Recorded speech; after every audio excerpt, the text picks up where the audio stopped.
안녕하십니까. 오늘은 2023년 6월 26일 월요일입니다. 어제는 저희들이 하늘궁을 다녀왔습니다. 흑영령 신우님을 만나서 너무너무 즐겁고 행복했습니다.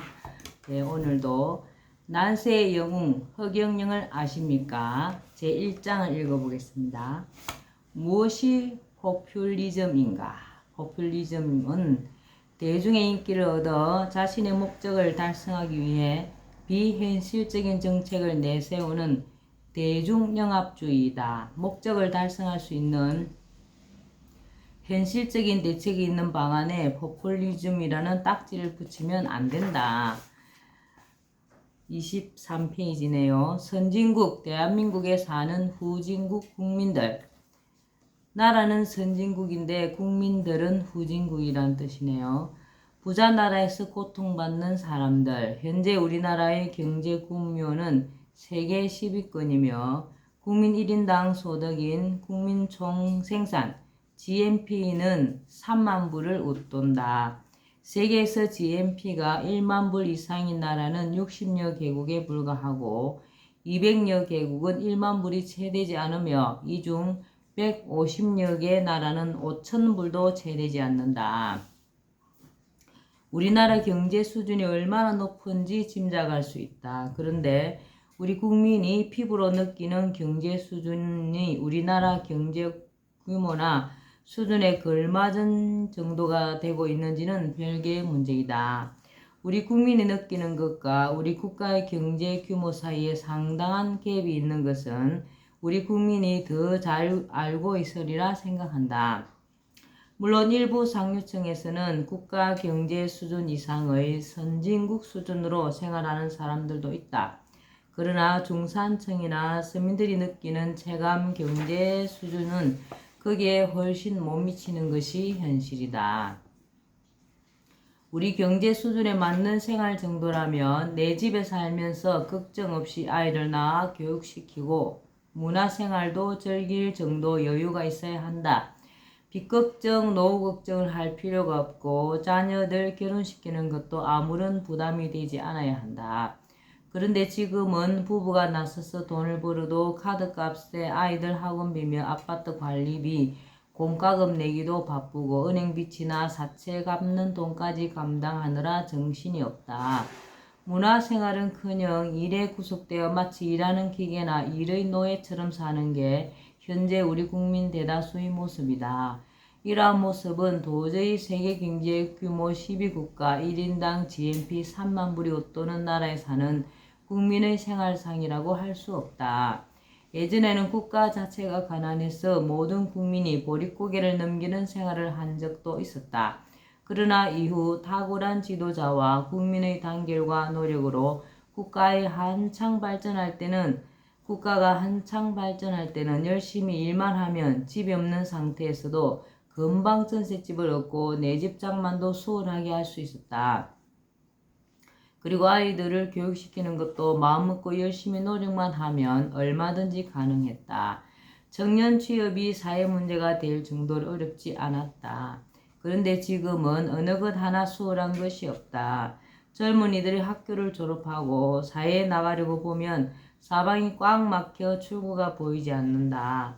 바늘 구멍만 한 출구를 향해 온갖 스펙을 쌓으며 치열한 경쟁을 벌이지만 그 출구를 통과하기란 하늘의 별 따기다. 학자금 대출받은 것을 갚지 못해 제2금융권 대출까지 받아가며 신용불량자가 되지 않으려고 몸부림치지만 결국 신용불량자로 전락하는 경우도 적지 않다. 취업을 한 사람도 어렵기는 마찬가지다. 결혼하려면 전셋집이라도 마련해야 하는데 전셋값이 천정부지로 치솟는다. 월급만 가지고는 집 사는 것은 말할 것도 없고 전셋집 구하기가 힘들다. 사정이 이러하다 보니 지금 이 사회에는 젊은이들의 취업 포기, 연애 포기, 출산 포기, 내 집 마련 포기, 대인관계 포기라는 6가지 포기가 일상화되어 있다. 취업이 안 되니 연애나 결혼은 꿈도 꿀 수 없고 결혼이 안 되니 아이를 낳을 수도 없고 내 집 마련은 그야말로 그림의 떡이다. 직장을 얻고 결혼을 한 사람도 불확실한 미래와 먹고 살기 힘든 치열한 경쟁 사회에서 불안하기는 마찬가지이다. 아이 낳기가 겁이 나 단둘이 사는 부부가 부지기수다. 당장 육아에 드는 돈도 문제지만 아이가 행복하게 자라서 취업하고 결혼하고 잘 살 수 있을지 자신할 수도 없고 어느 것 하나 쉽지 않은 이 사회에 아이를 낳아 내보낸다는 자체가 무책임하게 느껴지기 때문이다. 거기에 맞벌이를 하지 않으면 가정 경제가 유지되기 힘든 사회 경제 구조나 변해버린 젊은이들의 의식도 아이 낳는 것을 꺼리게 되는 한 원인이다. 중장년은 중장년대로 힘이 들기는 마찬가지다. 중장년이 되어도 전셋집을 전전하거나 간신히 집을 마련한 사람도 집을 사면서 빚을 내지 않은 사람이 드물다.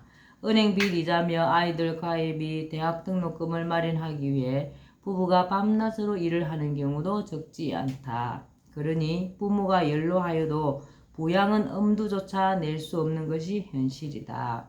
노년층도 마찬가지이다. 젊은 시절 자식들 키우고 교육시키느라 집 한 칸 정도 외에는 편안히 노후를 보낼 만한 경제력 여력이 남아있지 않다. 노년에도 일을 하지 않으면 생계조차 막막한 지경에 처한 사람이 많다는 것은 현재 노년층의 취업률이 청년층을 앞지르고 있는 것만 보아도 알 수 있다. 이러한 사회 상황 속에서 근래에는 청장년들 사이에 성실하게 일하는 것만으로는 전셋집조차 구하기 힘들다는 인식 아래 한탕주의 심리가 팽배하여 빚을 내어서까지 무리하게 주식이나 가상화폐에 투자하여 큰 손해를 보고 빚더미에 앉은 사람들도 상당하다. 이 아이러니를 어떻게 볼 것인가? 부와 나라와 살기 힘든 국민 부자 나라와 살기 힘든 국민 이 아이러니를 어떻게 봐야 할 것인가? 어떤 이는 사회가 변해서 그렇다. 사회 구조가 그러니 어쩔 수 없다는 식으로 말하기도 하지만 이것을 사회 변화, 사회 구조의 탓으로만 돌려서는 될 것인가? 사회가 어떻게 변화될 것인가? 사회 구조가 어떻게 변동될 것인지를 국가 지도층이 미리미리 내다보고 대책을 세웠더라면 이런 고통스러운 현실을 얼마든지 면할 수 있지 않았겠는가?